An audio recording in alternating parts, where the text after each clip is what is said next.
Hello there, YouTube! Devin here again, and as you can tell by my extremely white legs, with the lighting that is now here, my super bright lights, and the fact we are now in 4K and in this format for a video, you're about to see another firearm. Now, if you've been following the channel for any length of time, you know that I bought some very, very rare and expensive firearms, and I'm super excited to have this particular one here that's just off camera, and it is absolutely immaculate. So we'll get into it, and this won't be taking apart today. We'll just be showing you, telling you some of the history behind this rifle in particular, and going over some of the neat, innovative features of it. So without further ado, I'll present to you the Ross Mark III in immaculate condition.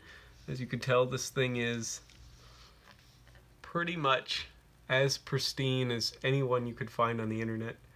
This one, as a matter of fact, still has almost all of the original finish on it. The original finish has kind of plumbed though, so when bluing gets really, really old, it turns this kind of reddish brown color, almost like purplish. It's happens with extreme age on a rifle. So as you can see, the bluing's more intact on the barrel, but when you get up here on the receiver, it's kind of this purplish color. And you can see the case hardening waves on the bolt still, as you can see kind of up there, which you hardly ever see. And this rifle is a very, very early serial number. This is number 1071 of all the Ross Mark IIIs ever made. So there's no prefix on it, there's nothing. This is literally rifle number 1071 of all the ones that were ever produced. And it's in this gorgeous shape. The stock matches to it. The upper fore end matches to this rifle. All the parts are matching on this rifle too, which is even harder to find. This rifle, as you could tell by this fact that there's a ding there, but there's no cartouche, meaning it went into inventory markings. There's no US flaming bomb on this. There's nothing. This is unmolested, as you could also tell from the top of the bolt here. It never received the post-war update putting the rivet in it to keep it from being disassembled wrong and blowing up. So this one, if the bolt is misassembled wrong, it will shoot out of the back of the gun. So this is basically as pristine as you can get of an original World War I Ross rifle. You are going to be hard pressed to find a better example than this. So we'll get over some of the markings on it here. All right. So up here on the chamber, if the camera will focus, if I can get it to, might not with all the shine. I just cleaned it. I'm going to try to use the light from the camera there to highlight it. As you can see, Ross Rifle Company, Canada, M-10, patented, and then it's got a couple proof marks on it. So it has proof marks on the receiver, as you can see there, and then there is also proof marks up on the barrel, kind of hidden by the wood. It's right along the edge of the wood, so you can't really see it. It says caliber 303, which is denotes the caliber of it. Now, one of the things about the Ross that a lot of people tend to joke about, other than the fact that they blow up, among people that respect this action and this stuff, the Ross has probably the most complicated rear sight of any rifle. They like to joke that more machining went into the rear sight of this rifle than some entire rifles that served in World War I. So this is a very precise marksman sight, adjustable for both windage and elevation very finely, and required a pretty advanced amount of training to use. A weird fact about that a lot of people don't know about these, they do take British standard stripper clips, but the stripper clip guide is off-centered. It's about 8 or 9 degrees off-center from normal ones, so you don't load them entirely vertically. You load them at an angle offset to the right a little bit.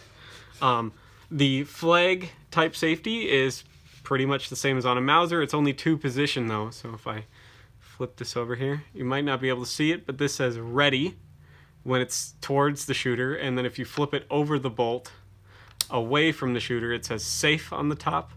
All right, and if that is the case, you cannot pull the bolt back at all. If the bolt is already cocked, it will not let the firing pin drop. So on ready, you can work the bolt. Now these are regarded as some of the smoothest some of the smoothest actions on the planet. Okay, very incredibly smooth as far as straight pull rifles go, and unlike most straight pulls, despite the fact that this bolt handle sticks out pretty far, it's still right here, right at the trigger. You just have to go straight down. Most straight pulls, it's usually a little forward of the trigger, so this ends right at the trigger. Okay. It looks like it has a removable magazine. It does not, in fact, have a removable magazine. You have to disassemble the entire rifle to take the magazine out. The magazines caused a big problem because they were straight-walled, as you can see. They didn't have little channels cut in them for rigidity like the Lee-Enfield did. So that caused these to get dented. You oftentimes find them with little cuts kind of here in the bottom or in the sides. You could stick a knife in there or something and pop the dents out to make sure that the rifle fed reliably. Difference between this and the Ross Mark II is the fact that this Mark III butt plate is more consistent with a Lee-Enfield that has the kind of trapdoor for the cleaning kit and the pull-through.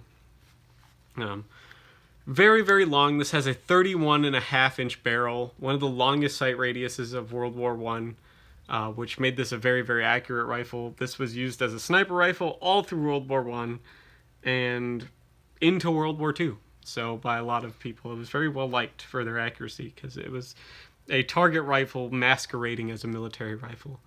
Now, the origin of this rifle starts with a Scottish-born person named James Ross, who became a citizen of Canada and went off to fight the Boer War.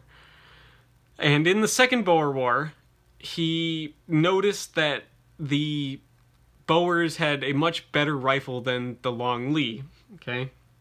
Pretty early on. He'd been working kind of with his own rifle designs as far back as some of the patents in his name go back to 1893, which is long before a lot of other straight pulls existed. So basically the only people that had straight pulls at that point in any number were Austria and Switzerland, and even then it was still very new technology. So, but he had patents going back in his name on rifles all the way back to 1893, and after the Second Boer War is over, so it's 1900, he goes back home. Canada is now looking to get a new rifle. They have been, since the 1860s, fielding, what's it called now? Snider Enfields, which is an excellent rifle if you ever get the chance to get into black powder. It's a good, excellent rifle, but they never had the Martini Henry or anything like that in any mass-issued abilities. They fielded the Snider Enfield basically from 1860 until 1905. And even then, they served in reserve units until like 1907, 1908 in a lot of regards. The Snider Enfield did. So, which is a 57 caliber black powder rifle. In 1901, Canada goes to England and they're like, we'd like a license to produce the magazine Lee-Enfield, so the Long Lee. And England was more than happy to sell Canada rifles, but they didn't want to give them the rights to produce the rifle. So they kept at it and kept pestering England about it. They never budged on it. And then Ross eventually approaches the government. He's like, well, I got this rifle I've been working on, and would you guys like to, with a couple tweaks and some testing, would you like to adopt this as your standard military arm? And so Canada's like, okay, national pride kind of got the best of them. If we have a rifle we can make here that is designed here, that looks great for us. So in 1903, the Ross Rifle Company that was set up in Montreal in Quebec cranks out about 1,000 1903 Rosses, as they're called, or the Mark I. A lot of those are given to the military to test, and the vast majority of them, though, are given to the Northwest Mounted Police, which are like the precursors to the Mounties, and they did not like them. They tended to jam. There was soft metal parts on them. They had issues with the bolt catches being weak, so the bolt would just fall out of the gun when you were riding on horse, which something the Mounties are known for, hence their name, the Mounties, Mounted Police. So if your bolt's missing out of your gun, you can't shoot, because if you were riding along, it just falls out. Then what do you do? So they pretty quickly went back to their Winchester lever guns, because they were much more reliable and didn't have the issues that the Ross did. The military was like, okay, can you solve these problems? And Ross is like, okay, we'll go retweak it a bit and everything. And he comes out with the model 1905, which still had some issues, but was produced in very, very large numbers and served with all branches of the Canadian military, and was more well received, but it still had some issues. There was still some small parts breakages, issues with ammo. It was kind of a finicky, overbuilt rifle. It was never intended for military purpose. It was meant to be just a target rifle, basically. So it had a lot of problems associated with a target rifle, which is very high tolerances, very fine, expensive to manufacture parts, which is something you really don't want in a military rifle. But Canada stuck it out because England is still telling them to piss off and we're not going to give you the rights to produce the MLE.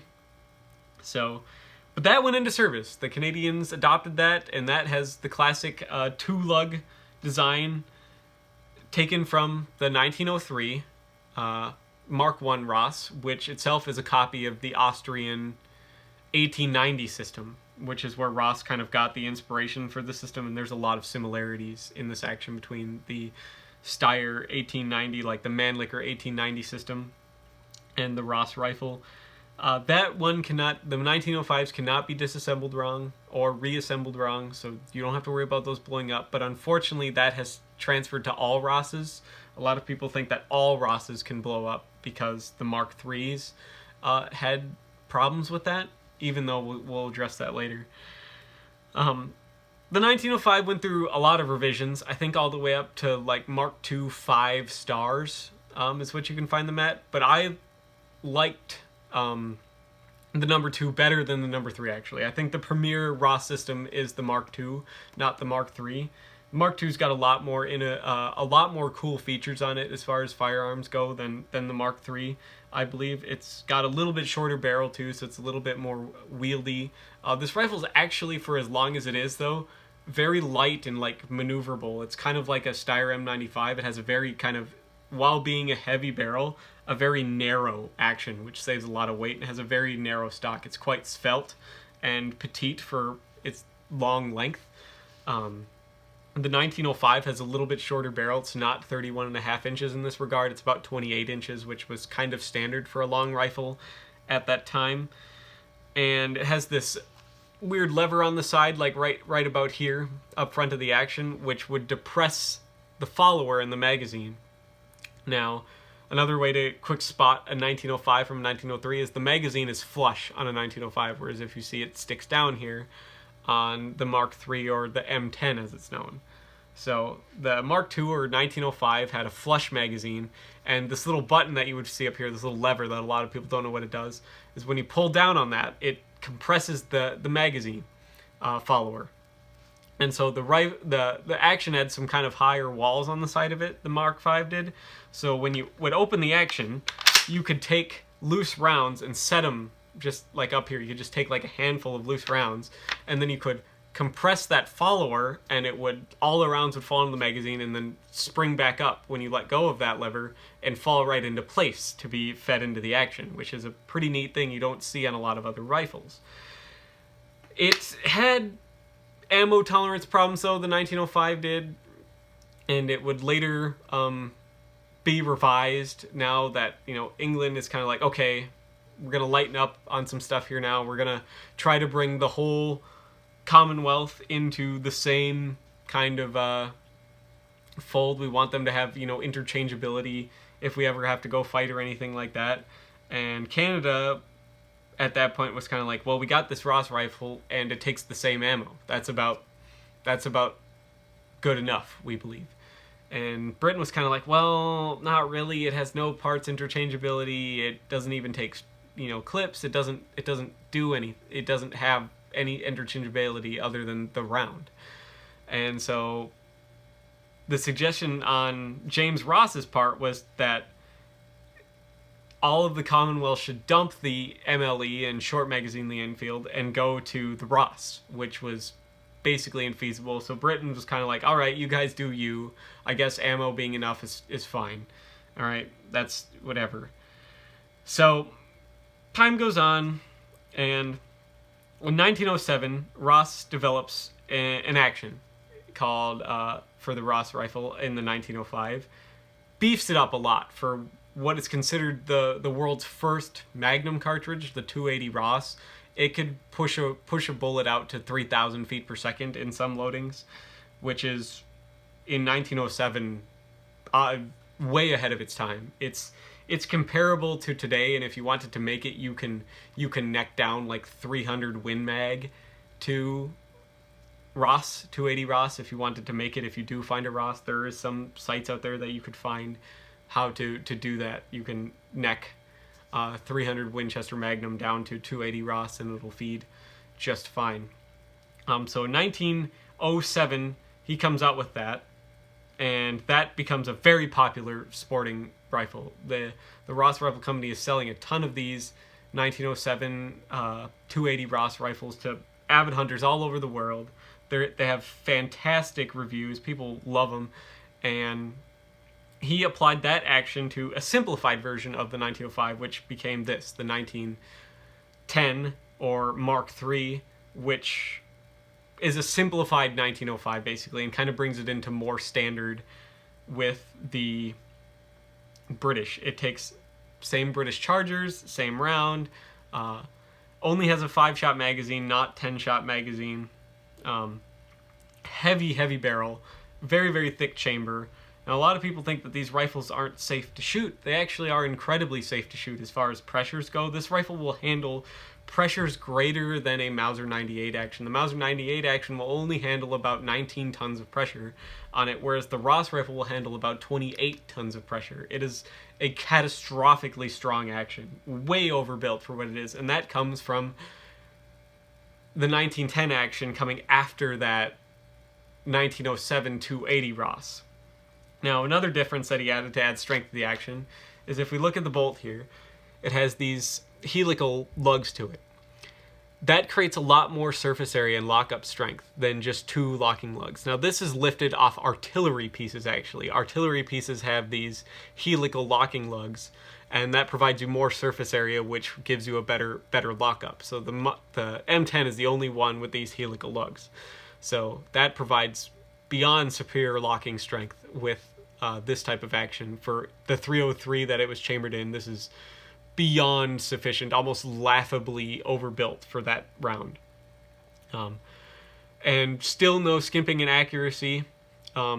These eventually, World War I starts. These get brought up into World War I and are not well liked by the Canadians. They're finicky. They don't handle mud well.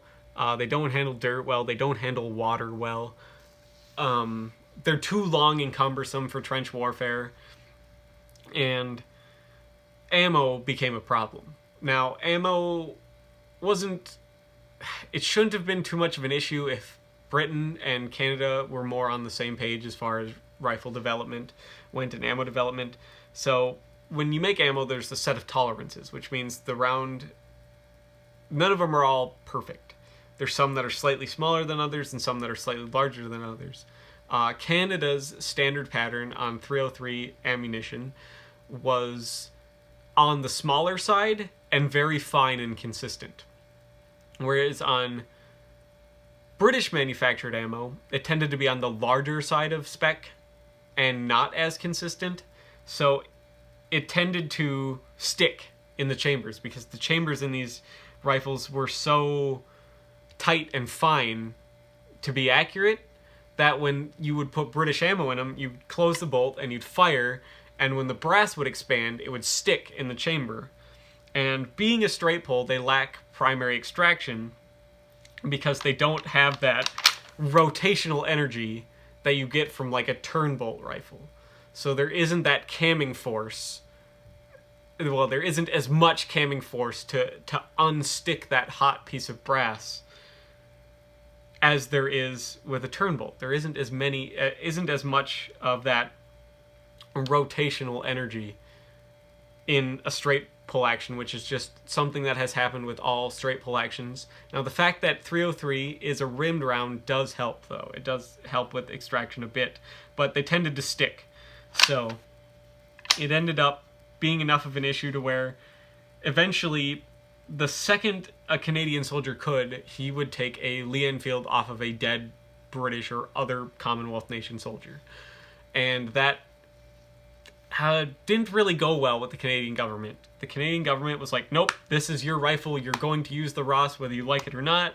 Anybody who gets caught using a Lee Enfield is going to be punished severely and everything like that. It ended up being a bit of an issue, and Canadians were very upset by that, and there was more metallurgical problems with this rifle, the finicky parts. Eventually they started solving, all the little problems one by one with this rifle as they happened. Batch of Steel got into some of the kind of mid-range serial number ones and ended up being soft bolt heads because it wasn't good enough steel, which caused failures and caused the lugs to deform. And there was chamber sticking issues, so they reamed out the chambers to make ammo better. And this rifle kind of died, in the words of, instead of going out with like a huge bang, it was kind of death by 1,000 little cuts. So it wasn't like one big thing that ever stopped this rifle from being in service. It was a ton of little things. And that's unfortunate because it's an excellent rifle. And they ended up, basically, as this rifle gets all the tiny little kinks worked out of it, and that ended up being the Ross Mark III carbine. So instead of a 30-inch barrel, it has a 20-inch barrel. They cut 10 inches off of it. It has kind of a dog collar style sling attachment point up front in the stock, like a Mosin does. And it had the better bolt heads. It had, the chambers were reworked to accept British ammo. A lot of the little bits and cuts here that dirt and mud could get out of were changed a bit so stuff wouldn't break in it. They put little cuts in the magazine so if you did dent it, you could pry those out. And it ended up then being pulled from service just as that rifle was made. So you will not see very many Ross M-10 carbines made, even though they had worked all the parts out of it, because people were just so fed up with this rifle not working for one reason or another. Even though they had worked all the kinks out of it and it was ready to go into the trenches, and it probably would have done well, actually, had Canada just stuck it out and fielded it. But then Britain kind of worked something out with Canada, and there was enough problems with this rifle, and it was disliked enough by soldiers to get it pulled. And Canada adopted the P-14, which was very good logistically. They were being made in the United States, which could just be given to Canadian troops then via land border and then sail across with the Canadians to England. Canada didn't ever actually, during World War I, adopt the Smelly, even though you see Canadian soldiers with the short magazine Lee Enfield. They formally didn't adopt the short magazine Lee Enfield until after World War I. They adopted the Pattern 14 after the Ross. But you still see soldiers with short magazine Lee Enfields, and of course if your rifle was lost in the field, you probably would have ended up with a short magazine Lee Enfield, just for logistics, the fact that they take the same ammo and everything. Anyways, so it would have been a more similar rifle to the Canadian soldier to the Pattern 14 would be, to the Ross than the Lee Enfield was. So it would have been more familiar sight-wise and everything, the Pattern 14 would be, than the Smelly. So it made sense to go to the P-14. But this rifle unfortunately suffered a bunch of tiny little things, and there wasn't that many of them made, unfortunately. They did serve through the end of the war in training rifles and back home, and the U.S. bought a ton to free up 1903 Springfields and stuff like that in training. You could see U.S. soldiers using these. They were used after the war by the British and the Canadians as both sniper rifles and training sniper rifles through World War II. A ton of these were given as aid to the only country that really wanted to standardize on 303 British other than the Commonwealth. You see a lot of these end up in Latvian army hands after World War I, when they kind of gained their independence. So you see a lot of Smellies and P-14s and Ross rifles in Latvian hands because they wanted to use the 303 rather than the Mosin Nagant or 8mm Mausers after World War I. For whatever reason, they decided. So you can see that in their hands after the war as well. And this rifle would continue to go on and be a good sporting rifle. The Ross Rifle Company was eventually shut down during the war. It would later be tooled up to make Hewitt automatic rifles, but the war ended, and then later it would be used to make SMLEs with a name change and everything. James Ross got a settlement from the government over the fact that they discontinued his rifle and stuff. He got a lot of money and he ended up spending it. He was kind of a playboy throughout his whole life, but excellent rifle overall, and I can't wait for those of you who donated to get to see me shoot it. Unfortunately, those of you who didn't donate will not get to see me shoot this rifle. You will not get to see a single shot ever fired out of this rifle, probably because I want to make sure that stays an exclusive right for those who cared about the channel enough to donate. But I will do a disassembly on this rifle at some point, hopefully. I don't know when that will be, but I hope this was an in-depth history on this rifle for you guys to have. I said it was going to be a very long video, and it looks like it'll probably be about 30 minutes by the time I'm all done. And we'll go over more of the features in the disassembly of the rifle video for much more, because this is kind of just a general overview of the history. But super glad to have this rifle. Been looking for one for years, and I find one in better condition than I ever expected to. This is a better example than most museums have. So, beyond excited for it. So, but thank you so much for watching, you guys. I hope you guys enjoy this video, and you subscribe if you like this sort of thing. It goes a long ways to support the channel, for those of you that like and subscribe and comment and give your user experiences and stuff like that, and anything I got wrong or any additional information in the comments. It goes a long way for people looking for information. The channel's all about teaching. If you could please keep comments on task for the video subject, that would be great. Don't ask me questions about other videos or other items in the comments. It chokes the comments with garbage that somebody who might be looking for more information on this rifle would be able to find in the comments, but it's full of these, you know, comments that aren't on topic and just asking about helmets or other garbage, which makes it a lot harder for them to find the information they need or would be looking for. And if you do think I deserve a donation, it is donations that you guys provide that allow me to get stuff like this and show you stuff like this and teach history about this. So, very happy to have this. You have no idea, you guys. My nation's most infamous rifle. So, but I'm going to leave this video here. I want to thank you guys so much for watching and stopping by today. I expect this to be a fairly popular video. And I will see you guys in the next video. Bye.